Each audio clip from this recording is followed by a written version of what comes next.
지난 영상에 제 얼마 안 되는 소중한 구독자님들 중에 한 분께서 질문을 남겨주셔가지고 오늘은 이제 그에 대한 답변을 해보려고 합니다. 김시은님께서 변호사 업계의 전망, 변호사라는 직업의 가치, 변호사라는 직업에 대한 추천 여부, 이런 것들에 관해서 질문을 남겨주셨어요. 감사합니다. 다른 분들께서도 언제든 궁금하신 점 있으시거나 법률적으로 좀 문제되시는 부분이 있으시면은 댓글을 남겨주시거나 아니면은 제 채널에 기재된 제 메일 주소 또는 제 전화번호로 연락을 주시면 성심을 다해서 이제 답변을 드리도록 하겠습니다. 이제 먼저 변호사라는 직업의 가치가 뭔가, 이 질문에 대해서 답변을 드릴게요. 변호사라는 직업이 뭐 하는 직업이냐? 보통은 그냥 소송할 때 선임해서 내 대신에 소송을 하게끔 하는 직업이라고 알고들 계실 거예요. 그 이야기 이제 반은 맞고 반은 틀린 얘기입니다. 지금 변호사 업역을 이제 크게 셋으로 나누면요, 송무 변호사가 있고 고문 변호사가 있고요, 자문 변호사라고도 많이 하는데 이제 사내 변호사가 있어요. 이제 송무 변호사라고 하면은 이제 말씀대로 이미 사건이 터졌을 때 이제 그거를 소송을 통해서 뒤처리를 하는 변호사입니다. 빼인 돈 받아내고 이제 기소되면 무죄를 받기 위해서 노력을 하고, 부당한 처분이 나오면 이거를 취소하기 위해서 힘쓰고, 이런 소송적인 업무를 수행하는 게 변호사 본연의 업무이고 또 가장 주된 업무인 것은 맞습니다. 그런데 제가 이제 이 일을 수행을 하면서 경력이 쌓여갈수록 더더욱 이제 중요하게 느껴지는 부분은, 제가 올해로 이제 9년 차 정도 되었는데요, 사건 하나하나를 수임해가지고 그거를 이기고 지고 하는 것보다도 더 중요한 게 전체적인 좀 메타적인 좀 시선에서 판을 보고 짜고, 그 판을 미연의 불이익을 방지하고, 또 여러 건의 이제 소송들이 서로 연관되어서 이제 제기가 되면은 이것들을 어떻게 잘 조합하고 운영을 해가지고 종국적으로 좋은 성과로 이어지게 할지, 이런 전체적인 부분들을 좀 이해하고 검토하고 분석하고 해서 의뢰인들에게 최선의 길을 이제 제시할 수 있는 이런 상담이나 고문으로서의 역할이 정말 중요하다는 생각을 가지고 있어요. 이제 이런 능력치는요, 교과서에서 배울 수가 없어요. 이제 직접 현장에서 여러 의뢰인들이나 기업체랑 이제 소통을 하면서 커뮤니케이션을 하다 보면은 그 산업을 좀 이해를 하게 되고, 또 그 산업에서 이제 주로 발생하는 어떤 분쟁의 유형이라든가 이런 것들을 좀 알게 되고, 그래서 여기서 발생하는 이 하나의 사건이 이제 종국적으로는 어떻게 귀결될 수 있겠구나, 이런 부분들을 좀 예상하고 컨트롤할 수 있게 되는 좀 그런 경험이 필요합니다. 일반 개인들이야 이제 평소에 소송을 겪을 일도 잘 없고, 이제 혹시나 하나 겪게 되더라도 단건인 경우가 대부분이죠. 이제 뭐 형사상 폭행죄로 기소가 된다거나, 아니면 뭐 돈을 못 받아가지고 대여금 청구 소송을 한다거나, 뭐 이혼을 한다거나, 뭐 그런 것들이겠죠. 그런데 이제 사업을 하거나 이제 기업 경영을 하다 보면요, 뭐 이제 사건이 하나 발생하면 하나 발생하는 게 아닙니다. 뭐 예를 들면 뭐 부동산 개발 프로젝트를 한다. 그러면은 거기서 이제 사건이 하나 터지잖아요. 그럼 하나가 아니라 10개가 터집니다. 근데 하나하나가 다 이제 연결이 되어 있어요. 뭐 예를 들면은 뭐 이제 시장 상황이 안 좋아가지고, 뭐 투자자 중에 일부가 이제 그 사업에서 좀 빠지려고 한다. 그러면은 뭐 통상 발생하는 것들이 뭐 서로 적대적인 주주라든가 동업자 간에서 서로 주주총회 결의를 뭐 무효 확인을 한다거나, 이사회 결의 무효를 확인한다거나, 뭐 이런 회사법적인 소송이 먼저 발생을 하게 되고요. 그리고 서로 간에 뭐 사기, 횡령, 배임 이런 걸로 막 고소를 서로 간에 막 남발을 하게 됩니다. 그리고 이제 내가 돈을 이제 회수할 수 있는 그런 장치들을 마련하기 위해서 상대방이라든가 뭐 이제 보증인의 재산에 대해서 가압류를 마치거나, 아니면 이제 미리 설정해둔 주식 근질권을 뭐 실행한다거나, 이런 뭐 좀 작은 보전들을 위한 조치들이 이제 시작이 됩니다. 그리고 만약에 이미 뭐 돈을 빼돌렸다 이런 경우라면은 뭐 수익자를 상대로 사회행위 취소 소송 뭐 이런 걸 제기하기도 하고요. 뭐 또는 상대방이 어떤 뭐 불법 행위라든가 뭐 재산 유탈 행위라든가 어떤 경영상의 어떤 내가 지금 미연에 방지해야 되는 어떤 행위들을 할 우려가 있다, 그렇다면은 여러 가지 뭐 금지를 구하는 가처분 같은 사건들을 하기도 하죠. 요번에 그 뉴진스 사건도 가처분 사건이었죠. 지금 본안 소송이 아직 진행 중입니다만은 뉴진스가 활동을 못하게끔 하는 가처분이 최근에 인용이 되었습니다. 그런 식으로 뭐 여러모로 이제 가처분을 통해서 권리 구제를 미리 이제 해놓는 그런 일들도 많습니다. 이런 부분들을 이제 좀 잘 이해하고 뭐 하나의 사업이나 프로젝트를 좀 잘 운영하고 조언해 줄 수 있는 전체적인 리스크를 컨트롤할 수 있는 역할이 요즘에 요구되고 있는 변호사의 역할이라는 생각이 있고요. 그러니까 뭐 단순히 이제 소송만 수행하는 게 아니라 전체적으로 관리할 수 있는 법적인 어떤 좀 카운슬의 역할, 이것이 굉장히 중요해지고 있는 지금 시점입니다. 또 하나는 이 변호사의 역할이 뭐냐라는 부분에 관해 가지고 요거 말고 제가 또 드리고 싶은 말씀 하나는요. 이제 많은 분들이 좀 오해를 하고 계신 게, 법이라는 게 굉장히 구체적으로 잘 짜여져 있어서 거기다가 이제 판례만 딱 끼워 넣으면 답이 딱 나온다. A라는 법령에다가 B라는 판례만 넣으면 C라는 결론이 나온다고들 생각을 많이 하시는데, 생각보다 그렇지가 않습니다. 특히 이제 입법된 지 얼마 안 된 법령이라든가 입법이 되었다고 하더라도 뭐 이제 구체적인 부분들에 있어서는 사실은 그 규율하고 있는 내용들이 해석의 여지가 여전히 다분한 경우가 너무 많아요. 가장 이제 뭐 이제 비근한 사례 중에 하나는 뭐냐면, 그 임대차 3법 중에 하나, 이제 우리가 주택임대차보호법에 보시면 계약갱신 청구권이라는 게 있죠. 그래서 임차인이 뭐 별다른 사유가 없으면 이제 계약갱신을 청구할 수가 있고, 임대인은 그거에 대해서 특별한 사정이 없는 한은 그걸 이제 받아들여야 하는 어떤 그런 의무가 있어요. 그런데 뭐 이제 그 중에서 보면은 그 임대인이 실거주하고자 하는 경우, 이 경우를 이제 그 임대인이 거절할 수 있는 사유를 정해놓고 있는데요. 이게 굉장히 입법 기술상 좀 독특한 부분이 있습니다. 왜냐면 다른 것들은 이제 통상 미래에 관한 내용을 그 요건으로 삼지 않아요. 그러니까 지금 당장 임차인이 예를 들면 저 계약 갱신해 주십시오, 이렇게 주장을 했는데 임대인이 안 된다, 나 이제 들어가 살 거다, 이런 식으로 만약에 주장을 했다고 해봐요. 그래서 이제 임대인이 임차인한테 나가라고 건물 명도 소송을 만약에 제기했을 때, 임차인이 나는 계약갱신 청구권이 있으니까 아직 더 있을 수 있다, 이런 항변을 했다고 이제 가정해 볼게요. 그럼 임대인이 뭘 입증해야 되냐면, 나는 여기서 살 건데요 하는 부분들을 입증을 해야 되는 겁니다. 근데 아직 살 게 아닌데 그걸 어떻게 입증하죠? 예를 들면 쫓아내놓고 안 살면요, 그거는 미래의 일이잖아요. 이런 식의 입법 기술은 없거든요, 잘. 그런데 이런 입법들이 이루어졌을 때는 이걸 어떻게 해석해야 될까에 대한 이제 끊임없는 해석예가 발생을 하는 거예요. 이거에 대해서는 판례도 아직 없고, 이런 류의 어떤 판례가 없는 류의 어떤 그 쟁송들이 발생을 하게 되면 변호사의 역할이 정말 커집니다. 이건 어떻게 보아야 하는가라는 거를 이제 소위 말하는 그 리걸 마인드, 법적인 논리로 이제 창출을 해내는 게 또 변호사의 역할이에요. 그래서 이런 부분들에 관해 가지고 좀 능하게 잘 다룰 수 있는 분들이라면은 이런 이 변호사로서의 역할을 잘 하실 수 있다, 이렇게 의견을 드릴 수가 있을 것 같고요.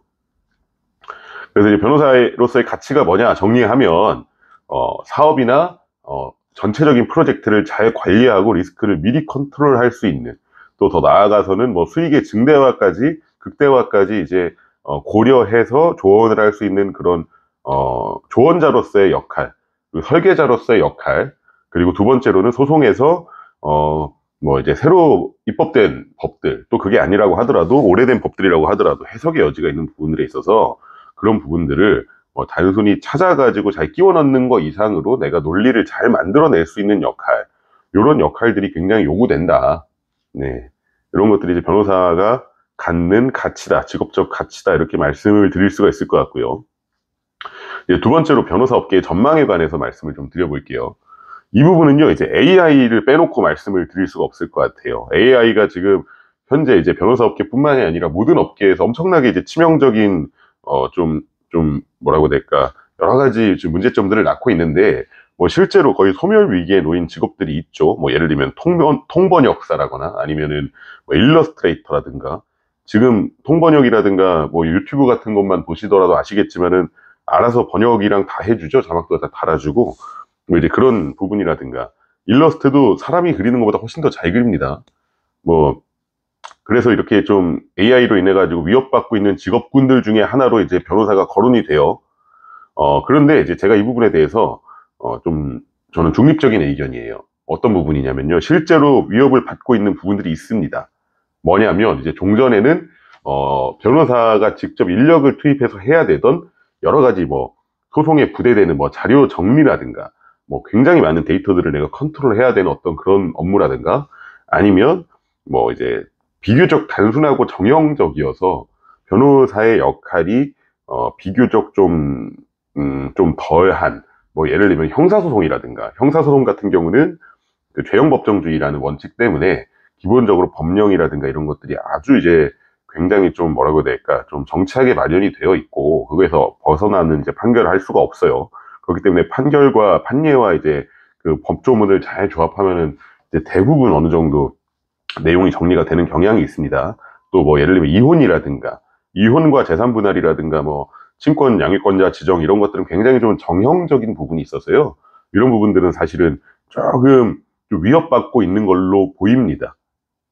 반면에 아까 말씀드렸던 것처럼 좀 종합적인 어떤 좀 해석과 좀 종합적이고 메타적인 분석이 필요한 그런 부분에 있어서는 AI가 아직은 너무나도 성능이 부족해요. 저도 이제 그 챗GPT를 유료 버전을 이제 결제해서 사용을 하고 있는데요. 통상 업무에는 제가 사용을 거의 안 합니다.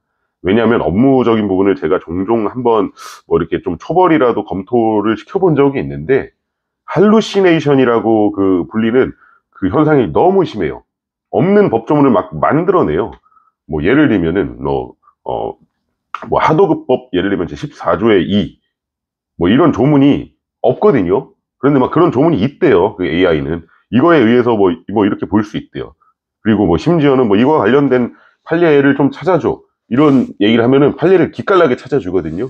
2023 다 뭐 17496 이 판례는 무슨 취지의 판례입니다. 막 이렇게 챗GPT가 설명을 해주는데, 그 판례 번호를 검색을 해보면 그 판례가 존재하지 않아요. 그래서 AI한테 다시 물어보죠. 이 판례 없는데? 그러면 뭐라 그러냐면, 아, 맞습니다. 이거는 실존하는 판례가 아닙니다. 그런데 그냥 그럴듯하게 만들어 왔습니다. 실제로 이렇게 대답합니다. 진짜 웃겨요. 그래서 이게, 제 생각에는 이제 법무를 보는 데 있어가지고 AI가 이제 활용될 수 있는 그 한계점은 지금으로서는 명확해요. 좀 복잡하고 좀 실제로 좀 논의가 될 만한 부분들에서는 거의 쓸모가 없고요. 반면에 아주 간단한 부분들에 대한 서치라든가 뭐 자료 정리라든가 이런 부분들은 또 굉장히 좀 나름대로 성능이 좀 있는 것 같습니다. 그래서 이제 앞으로 어떤 변호사들이 살아남을 것인가, 결국은 연결되는 얘기인데요. 단순한 업무를 하는 변호사들은 아마 살아남기가 좀 어려울 수 있을 거예요. 이제 단순한 소송, 뭐 아까 말씀드렸던 뭐 물론 이혼이라든가 이런 것들을 제가 뭐 단순하다고 말할 수는 없는데, 좀 정형적인 소송들의 경우에는 상대적으로 AI에 의해서 상당 부분 침해될 것이다 라는 생각이 들고, 반면에 이제 뭐 기업 경영이라든가, 그래서 AI의 어떤 판단이라든가 이런 거를 믿기 어렵고 또 내밀한 어떤 여러 가지 뭐 굉장히 많은 정보들을 다뤄야 하고 여러 가지 유동적인 변수들을 다뤄야 하는 좀 그런 부분일수록 이제 AI라든가 이런 부분들에 의해서 침범받는 부분이 거의 없을 것이고, 여전히 좀 중요한 역할로서 앞으로도 계속 각광받을 것이다, 이렇게 보고 있습니다. 그래서 이제 뭐 이 질문을 주신 분께서 혹시 뭐 변호사를 지망하고 계신 분이신지는 모르겠는데요. 변호사가 만약에 되고자 하시는 분들이 제 채널을 혹시 구독하고 계신 분들이 계시다면은 굉장히 좀 초반에는 이제 돈을 벌고자 하는 생각 이상으로 경험을 쌓고 내가 다양한 여러 가지 현상들에 대처할 수 있는 능력을 키우는 게 훨씬 더 중요하다고 저는 생각을 해요. 돈이야 이제 본인께서 성장을 하시면 나중에 언제든 벌 수 있습니다. 그렇게 이해를 하시는 게 좋을 것 같고요.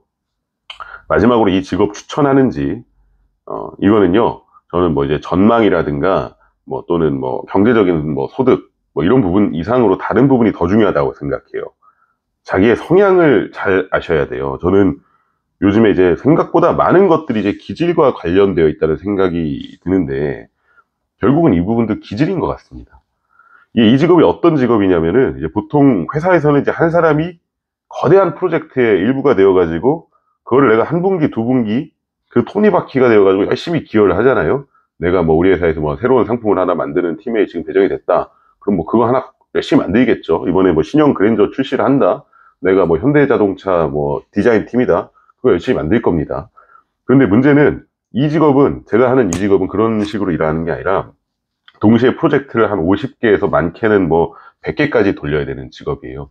그러니까 한 건 한 건이 하나하나의 프로젝트라고 생각을 하시면 되는 건데, 그 한 건 한 건을 다 따로 제가 A부터 Z까지 다 컨트롤을 해야 되다 보니까 이게 엄청난 스트레스를 사실 유발합니다. 내가 실수를 하면요, 뭐 쉽게 말하면 내가 그랜저 바퀴 끼우는 것부터 시작해가지고 나중에 도색해가지고 출고하는 것까지 내가 다 하는 거예요. 그거를 내가 그랜저 한 대만 하는 게 아니라 그랜저도 하고 셀토스도 하고 제네시스도 하고 내가 뭐 벤틀리도 하고 지금 다 하고 있다고 생각을 해보세요. 그렇게 50대를 그걸 동시에 정신이 없죠. 그 와중에 뭐 이 의뢰인으로부터는 오늘 갑자기 이런 메일이 오고 갑자기 이런 미팅이 잡히고 이게 좀 내가 컨트롤할 수 없는 부분의 어떤 일정들이 또 많이 발생을 하거든요.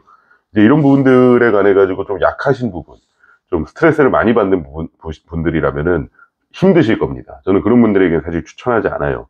저도 처음에 시작했을 때는 일 시작하고 한 2, 3년 차까지는 명상을 많이 했어요. 너무 힘들어가지고.